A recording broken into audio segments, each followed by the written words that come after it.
ರೇಣುಕಾಸ್ವಾಮಿ ಕೊಲೆ ಪ್ರಕರಣದಲ್ಲಿ ಜೈಲು ಪಾಲಾಗಿದ್ದಂತಹ ನಟ ದರ್ಶನ್ ಇವತ್ತು ಬಹುತೇಕ ಅಂದರೆ ಈಗಾಗಲೇ ರೆಗ್ಯುಲರ್ ಬೇಲ್ ಸಿಕ್ಕಿರ್ತಕ್ಕಂಥದ್ರ ಬೆನ್ನಲ್ಲೇ BGS ಆಸ್ಪತ್ರೆಯಿಂದ ಡಿಸ್ಚಾರ್ಜ್ ಆಗುವಂತಹ ಸಾಧ್ಯತೆಗಳಿರ್ತಕ್ಕಂಥದ್ದು. ಅದರ ಬೆನ್ನಲ್ಲೇ RR ನಗರದ ನಿವಾಸದಲ್ಲಿ ಯಾವ ರೀತಿಯ ಒಂದು ವಾತಾವರಣ ಇದೆ ಅನ್ನುವಂಥದ್ದನ್ನು ತೋರಿಸುವಂಥ ಪ್ರಯತ್ನ. ಸೊ ಸಹಜವಾಗಿ ದರ್ಶನ್ ಅವರು ಮನೆಗೆ ಬರ್ಬೋದು ಅನ್ನುವಂಥ ಕಾತುರದಲ್ಲಿರ್ತಕ್ಕಂಥ ಕೆಲವು ಅಭಿಮಾನಿಗಳು ಅಲ್ಲಿ ತೂಗುದೀಪ ನಿಲಯದ ಮುಂದೆ ಬಂದು ಫೋಟೋವನ್ನು ತೆಗೆದುಕೊಳ್ತಾ ಇರುವಂತಹದ್ದನ್ನು ನೋಡ್ತಾ ಇರಬಹುದು. ಇದು RR ನಗರದಲ್ಲಿರ್ತಕ್ಕಂತಹ ದರ್ಶನ್ ಅವರ ನಿವಾಸ.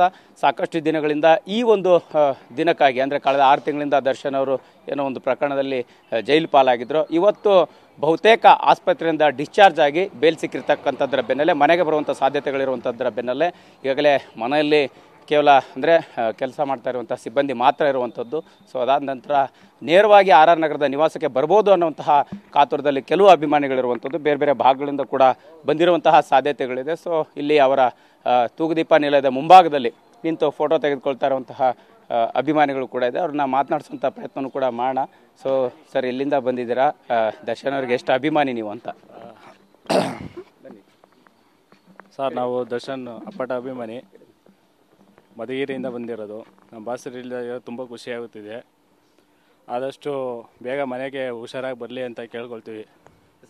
ನೀವೆಲ್ಲಿಂದ ಬಂದಿರುವಂಥದ್ದು? ನಿಮಗೆ ದರ್ಶನ್ ಅವರು ಅಂದರೆ ಎಷ್ಟು ಇಷ್ಟ? ಯಾವಾಗಿಂದ ಇಷ್ಟಪಡ್ತೀರಾ ಅಂತ? ಮುಂಚೆಯಿಂದ ಶಿರಾ ತಾಲೂಕು ನಮ್ಮದು, ನೋಡೋಣ ಅಂತಲೇ ಬಂದಿದ್ದೆ. ಈಗ ಮನೆಗೆ ಬರ್ತಾರೆ ಅನ್ನೋಂಥ ನಿರೀಕ್ಷೆ ಇರೋದ್ರಿಂದ ಬಂದಿದ್ದೀರಾ? ಹೇಗಿಂದ ಬಂದಿದ್ದೀವಿ ಸರ್. ಓಕೆ, ಅವರ ಯಾವ ಸಿನಿಮಾ ಇಷ್ಟ, ಯಾವ ಪಾತ್ರ ಇಷ್ಟ, ಈ ರೀತಿ ಘಟನೆ ಆದಾಗ ಪ್ರತಿಯೊಂದು ಇಷ್ಟ, ಅನಿಸಿತ್ತು ಅಂತ? ಪ್ರತಿಯೊಂದು ಇಷ್ಟ ಸರ್. ಆದಷ್ಟು ಬೇಗ ಹುಷಾರಾಗಿ ಬರಲಿ ಅಂತ ನಾವು ದೇವರ ಪ್ರಾರ್ಥನೆ ಮಾಡ್ತೀವಿ ಸರ್. ಇದಿಷ್ಟು ದರ್ಶನ್ ಅವರ ಅಪ್ಪಟ ಅಭಿಮಾನಿಗಳ ಮಾತಾಗಿರ್ತಕ್ಕಂಥದ್ದು. ಅವ್ರು ಆರಾಮಾಗಿ ಮನೆಗೆ ಬರಲಿ ಅನ್ನುವಂಥದ್ದು ನಮ್ಮ ಕೋರಿಕೆ ಅನ್ನುವಂಥ ಮಾತುಗಳನ್ನು ಹೇಳ್ತಾ ಇರ್ತಕ್ಕಂಥದ್ದು. ಕ್ಯಾಮ್ರಾ ಪರ್ಸನ್ ಜಗನ್ ಜೊತೆ ಮಾಲ್ತೇಶ್ ಹೆಗ್ಗಿನ್, TV9 ಬೆಂಗಳೂರು.